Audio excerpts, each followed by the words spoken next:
Hello students, आज की class में हम अभी तक जो कुछ इस चैप्टर में हमने थ्योरी में पढ़ा है उससे रिलेटेड न्यूमेरिकल करेंगे।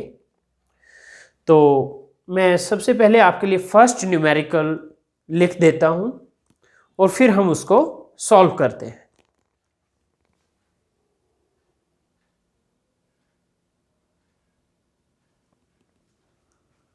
स्टूडेंट, मैंने आपके लिए फर्स्ट क्वेश्चन लिख दिया है। फर्स्ट क्वेश्चन का स्टेटमेंट है, an aluminium wire of diameter 0.24 centimeter is connected in series to a copper wire of diameter 0.16 centimeter.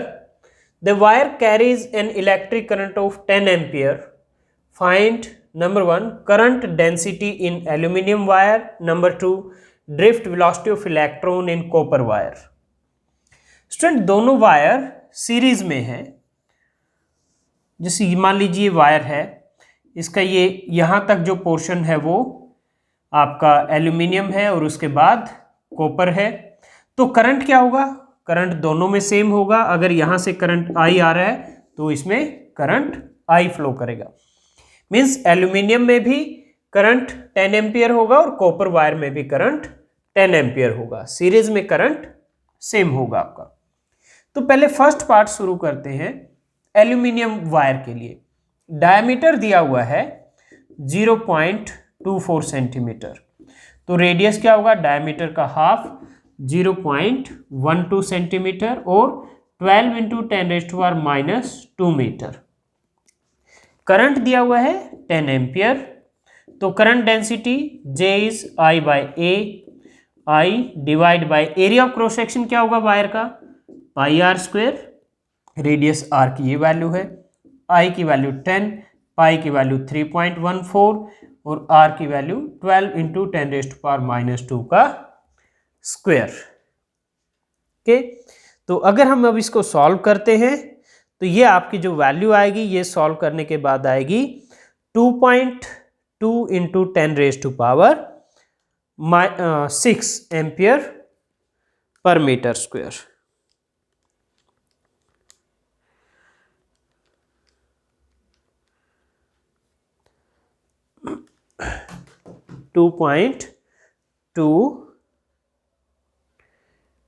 ये आपका 10⁻6, 2.2 into 10⁻6 ampere per metre square. ये -2 पावर है तो यहाँ से स्क्वेयर होके -4 हो जाएगी पावर और ये 0.022 आता है आपका, तो इसलिए 2.2 करोगे तो 2 पावर और यहाँ मल्टीप्लाई हो जाएगी। ओके, तो इस तरह से ये आपका आता है 2.2 into 10⁻6 ampere per metre square.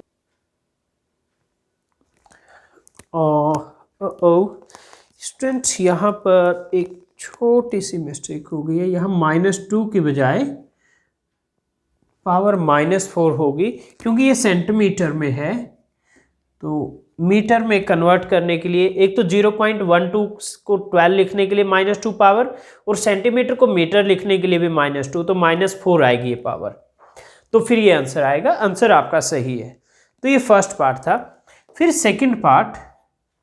Second part में कहते हैं drift velocity of electrons in copper wire. तो आपके पास रिलेशन है I इक्वल टू NEA/VD। तो VD is I by NEA और जो N है number of electron per unit volume, ये किसके लिए चाहिए हमें? कॉपर वायर के लिए। तो वो वैल्यू है 8.4 इंटू 10⁻28। जो N की वैल्यू है वो है 8.4 इंटू 10⁻28। तो पहले हमें एरिया ऑफ क्रॉस सेक्शन निकालना पड़ेगा। तो कॉपर वायर का डायमीटर दिया हुआ है 0.16 सेंटीमीटर। तो इसका रेडियस क्या होगा? Half 0.08 centimetre. 0.08 centimetre means 8 into 10⁻⁻4 metre.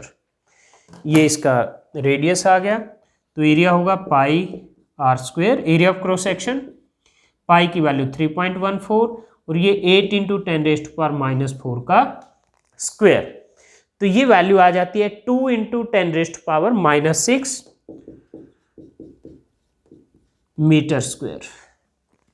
अब ये वैल्यूज हम यहां रख देंगे और ये वैल्यूज रखने से वी डी की वैल्यू आ जाएगी, आई की वैल्यू है 10 एम्पियर, करंट दोनों में सेम होगा, डिवाइड बाय एन की ये वैल्यू है 8.4 इंटू 10⁻28, ई की वैल्यू होती है 1.6 इंटू 10⁻⁻19 और एरिया की ये वैल्यू है 2 इंटू 10⁻⁻6। तो अब इन वैल्यूज को रख के आप सॉल्व करेंगे तो ये आएगा 3.7 into 10⁻⁻4 metre per second. So इसी जो ड्रिफ्ट वेलोसिटी है इसकी वैल्यू तो बहुत ही small, of the order of like millimetre per second type, okay. जबकि आपकी जो थर्मल वेलोसिटी ऑफ इलेक्ट्रॉन्स है that is of the order of 10⁻5 metre per second. So the drift velocity is very small as compare to thermal velocity.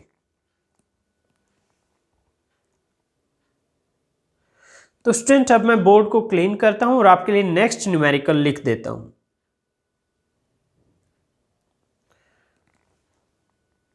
Okay student, मैंने आपके लिए next numerical लिख दिया है। स्टेटमेंट है the internal and external radius of a 5 metre long hollow tube are 4.5 centimetre and 5 centimetre respectively if rho यानी resistivity is equal to 1.7 into 10⁻⁻5 ohm metre, find its resistance. तो आपके पास simply formula है student R equal to rho into L by A. Okay, तो आपको पहले तो area of cross section चाहिए, तो उसके लिए radius R1, inner radius 4.5 centimetre, तो ये होगा 4.5 इंटू 10⁻⁻2 मीटर और आउटर रेडियस दिया हुआ है 5 सेंटीमीटर, ये हो जाएगा 5 इंटू 10⁻⁻2 मीटर। तो एरिया ऑफ क्रॉस सेक्शन क्या होगा, pi R2 square minus pi R1 square, तो pi into R2 square minus R1 square, pi की वैल्यू 3.14, R2 की वैल्यू 5 इंटू 10⁻⁻2 का स्क्वायर और माइनस 4.5 इंटू 10⁻⁻2 का स्क्वायर, तो ये आ जाएगा 3.14 इंटू 10⁻⁻2 का स्क्वायर, 10⁻⁻4 दोनों में से कॉमन आ जाएगा, तो ये बचेगा 5 का स्क्वायर माइनस 4.5 का स्क्वायर। अब आप इसको सॉल्व करेंगे तो आपकी जो एरिया ऑफ क्रॉस सेक्शन की वैल्यू आएगी वो है 14.9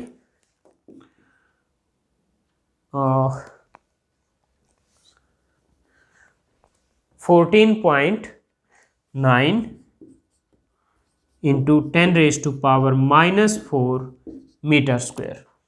लेंथ L 5 मीटर दी हुई है आपको, ओके, L है 5 मीटर, रो की ये वैल्यू है तो ये वैल्यू रख दो, रो इंटू एल बाई ए, तो ये है 1.7 इंटू 10⁻⁻5 इंटू 5 बाई एरिया की वैल्यू 14.9 इंटू 10⁻⁻4।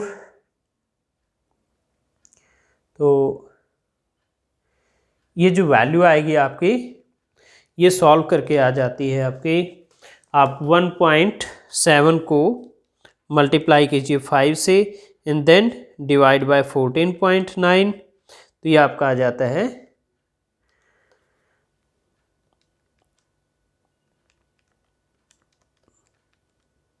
0.57 इंटू 10 की पावर ये -4 ऊपर जाके प्लस हो जाएगी, तो -5 + 4 -1, तो ये आ जाएगा 5.7 इंटू 10⁻⁻² ओम। तो ये आपका आंसर आ जाएगा।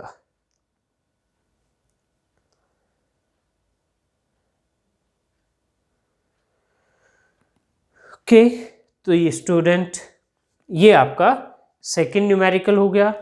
अब एक और टाइप के न्यूमेरिकल हैं जो बोर्ड एग्जाम में भी यूजली पूछे जाते हैं, तो वो भी अभी हम करेंगे। तो अभी मैं बोर्ड को क्लीन करके आपके लिए नेक्स्ट न्यूमेरिकल लिख देता हूँ। ओके स्टूडेंट, मैंने आपके लिए नेक्स्ट क्वेश्चन लिख दिया है। क्वेश्चन की स्टेटमेंट है, a wire of 10 ohm resistance is stretched to thrice its original length, what will be new resistivity, new resistance. Okay, आपके पास एक वायर है, उसकी कोई ओरिजिनल लेंथ है, मान लीजिए L। तो आपने क्या किया, उसको स्ट्रेच किया, खींच दिया और उसकी लेंथ को 3 गुना कर दिया आपने। ओके, तो लेट लेंथ L प्राइम हो गया, तो वो क्या होगी 3 टाइम ऑफ L। ओके, और इसका रेजिस्टेंस अभी क्या है 10 ओम है। तो ये स्ट्रेच करने के बाद रेजिस्टेंस की क्या वैल्यू होगी वो निकालना है। ओके, मान लीजिए स्ट्रेच करने से पहले area of cross section A है, तो अब अगर आप वायर को स्ट्रेच करोगे तो क्या होगा, वो पतली पड़ जाती है ना, थिन हो जाती है, एरिया ऑफ क्रॉस सेक्शन कम हो जाता है। तो मान लीजिए एरिया ऑफ क्रॉस सेक्शन फिर A प्राइम हो जाएगा। ओके, पहले लेंथ L है, area of cross section A है, बाद में क्या हुआ, लेंथ थ्राइस हो गई, लिखा हुआ है 3 गुना हो गई, तो लेंथ मान लीजिए L प्राइम है तो वो होगी 3L, और एरिया मान लीजिए A प्राइम होगा, तो उसका क्या रिलेशन आएगा इससे, अभी कैलकुलेट करते हैं। और पहले रेजिस्टेंस 10 ओम है, तो स्ट्रेच करने के बाद रेजिस्टेंस क्या होगी वो निकालनी है। ओके, ये सेकंड पार्ट है। फर्स्ट पार्ट है रेजिस्टिविटी क्या होगी। ओके, तो रेजिस्टिविटी का बाद में करते हैं, पहले रेजिस्टेंस का करते हैं।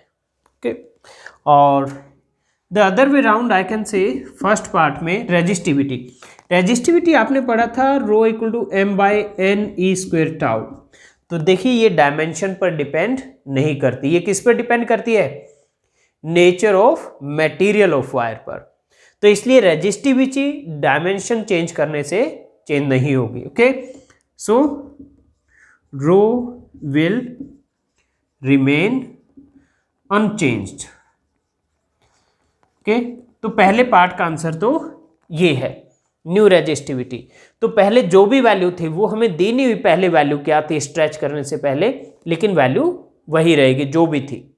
ओके, सेकंड पार्ट में न्यू रेजिस्टेंस के लिए अब तो हम प्रॉपर्टी यूज करेंगे कि जब आपने स्ट्रेच किया वायर को तो भी जो टोटल वॉल्यूम ऑफ वायर है वो तो कांस्टेंट रहेगा। ओके, तो volume of wire is constant. तो इट मीन्स स्ट्रेच करने से पहले वॉल्यूम क्या होगी A into L, it should be equal to stretch करने के बाद volume A prime L prime, area into length volume होगा। अब यहां से L प्राइम बाई L क्या होगा 3/1, L प्राइम बाई L 3/1। तो यहां से हम कैलकुलेट करेंगे आपका L प्राइम बाई L किसके इक्वल आ जाएगा, वो आ जाएगा A बाय A प्राइम के, right. L prime by L equal to A by A prime, और L प्राइम बाई L क्या है 3/1, तो यानी A बाय A प्राइम भी 3/1। ओके, अब रेजिस्टेंस निकालते हैं। तो resistance R prime by R ये होगा rho L prime by A prime divide by rho L by A। R prime क्या है rho L prime by A prime, R rho into L by A। Okay, ये value. Okay, मैंने rho दोनों में same लिया, क्यों, क्योंकि ये अनचेंज्ड रहेगा। तो रो से रो कैंसिल, तो ये हो गया L prime by L into A by A prime, ये A ऊपर चला जाएगा। L प्राइम बाय L की वैल्यू है 3, ये देखिए, और A बाय A प्राइम की वैल्यू भी क्या है 3, तो 9। तो R प्राइम आ गया यहां से equal to 9R, 9 into R की वैल्यू 10 दी हुई है, तो 90 ओम। तो ये रेजिस्टेंस हो जाएगी वायर की। ओके, तो ये सेकंड पार्ट का आंसर है। तो फर्स्ट पार्ट में new resistivity, student resistivity dimensions पर डिपेंड नहीं करती, इसलिए जो भी वैल्यू है रेजिस्टिविटी की वो सेम रहेगी, अनचेंज रहेगी। सेकंड पार्ट में न्यू रेजिस्टेंस निकालने के लिए क्या आप पहले ये रेशो निकालोगे। ये रेशो कैसे निकलेगा, आपको दिया हुआ है new length is 3 times of original length. Original length ये है, original area of cross section ये है, स्ट्रेच करने के बाद लेंथ ये है, तो एल प्राइम बाय एल आ गया यहाँ 3। स्ट्रेच करने के बाद मान लीजिए एरिया ए प्राइम है, रेजिस्टेंस आर प्राइम है, ओके, और स्ट्रेच करने से पहले रेजिस्टेंस 10 ओम है। तो हमने ये रेशो निकाल लिया वॉल्यूम कांस्टेंट मानकर, ओके। तो स्ट्रेच करने से पहले वॉल्यूम क्या होगी, ए इंटू एल, स्ट्रेच करने के बाद वॉल्यूम क्या होगी, ए प्राइम इंटू एल प्राइम। तो यहां से ये रेशो आ गया आपका। फिर रेजिस्टेंस का ratio R prime by R, R prime क्या है, स्ट्रेच करने के बाद की रेजिस्टेंस, आर क्या है, स्ट्रेच करने से पहले की रेजिस्टेंस, ये वैल्यू। तो आर प्राइम होगा rho into L prime by A prime, R होगा rho into L by A. Rho से रो कैंसिल, रो सेम क्यों लिया ऊपर और नीचे, क्योंकि ये चेंज नहीं होता। तो ये आ गया एल प्राइम बाय एल, और ये ए ऊपर चला जाएगा A by A prime, L prime by L 3, A by A prime वो भी 3, 3 इंटू 3 9, तो आर प्राइम आ गया यहां से 9R, आर की वैल्यू रख दी तो 90 ओम। तो ये क्वेश्चन हो गया स्टूडेंट। इसी टाइप का एक क्वेश्चन और करते हैं, ये काफी इंपॉर्टेंट टाइप क्वेश्चन है, तो मैं आपके लिए नेक्स्ट क्वेश्चन लिख देता हूं।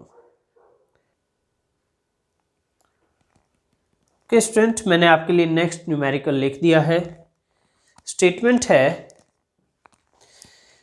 A wire has a resistance of 16 ohm. It is melted and drawn into a wire of half its length. What is percentage change in resistance of wire?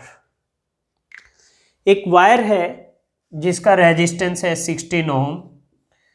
क्या किया, उसको मेल्ट किया और दोबारा से उससे वायर बनाई मेल्ट करने के बाद फिर से, और जो नई वायर बनाई, लेट उसकी लेंथ एल प्राइम है, वो क्या है, जो पहले वायर थी उसका हाफ है लेंथ। पहले लेंथ मान लीजिए एल थी, तो मेल्ट करके जो दोबारा वायर बनाई, क्या किया, उसकी लेंथ क्या है, हाफ ऑफ ओरिजिनल लेंथ। तो ये कहते हैं what is percentage change in resistance of wire. Okay, तो मान लीजिए मेल्ट करने से पहले area of cross section wire का ए था, मेल्ट करने के बाद ए प्राइम हो गया। यहां से एल प्राइम बाय एल क्या आ जाएगा, 1/2 आएगा। और क्या करना है, तो पहले हमें रेजिस्टेंस निकालनी पड़ेगी। मेल्ट करने के बाद जब दोबारा वायर बनाई हाफ लेंथ की, उसकी रेजिस्टेंस क्या है, पहले जो रेजिस्टेंस थी वो 16 ओम थी। फिर हम परसेंटेज चेंज निकालेंगे। तो वॉल्यूम कांस्टेंट है, volume is constant, it means A prime L prime is equal to A into L. तो यहां से एल प्राइम बाय एल आ गया ए बाय ए प्राइम, और एल प्राइम बाय एल की वैल्यू तो 1/2 है। ओके, अब हम आर प्राइम निकालेंगे पहले। तो आर प्राइम बाय आर आ गया आपका rho into L prime by A prime by rho into L by A. Well, rho तो रेजिस्टिविटी है, वो तो नेचर ऑफ मटेरियल पर डिपेंड करती है, तो जब तक मटेरियल सेम है रो सेम है, तो इसलिए हमने रो की वैल्यू सेम ली है। ये कैंसल, तो ये हो गया एल प्राइम बाय एल, और ये ए ऊपर चला जाएगा A by A prime. L prime by L 1/2, A by A prime 1/2, तो ये आ गया 1/4। ओके, तो यहां से आपका आर प्राइम क्या आ गया, R/4, यानी 16/4 4 ओम। तो मेल्ट करने के बाद रेजिस्टेंस रह गई 4 ओम। तो परसेंटेज चेंज क्या होगा, परसेंटेज चेंज हो गया आपका R minus R prime by R into 100, means delta R by R into 100। Okay, तो R की वैल्यू है 16, R प्राइम की 4 बाय R इंटू 100, तो 12/16 इंटू 100, 4 से ये कैंसिल हो जाएगा, तो ये आ गया आपका ये 4 से कैंसिल होकर 25 इंटू 3 75%। तो ये आपका आंसर आ गया परसेंटेज चेंज इन रेजिस्टेंस के लिए। तो स्टूडेंट ये न्यूमेरिकल भी आपका कंप्लीट हो गया। तो इसके साथ ही ये क्लास हम एंड करते हैं। नेक्स्ट क्लास हम सेम चैप्टर को कंटिन्यू करेंगे नेक्स्ट टॉपिक के साथ। तो नेक्स्ट क्लास में आपसे मिलते हैं।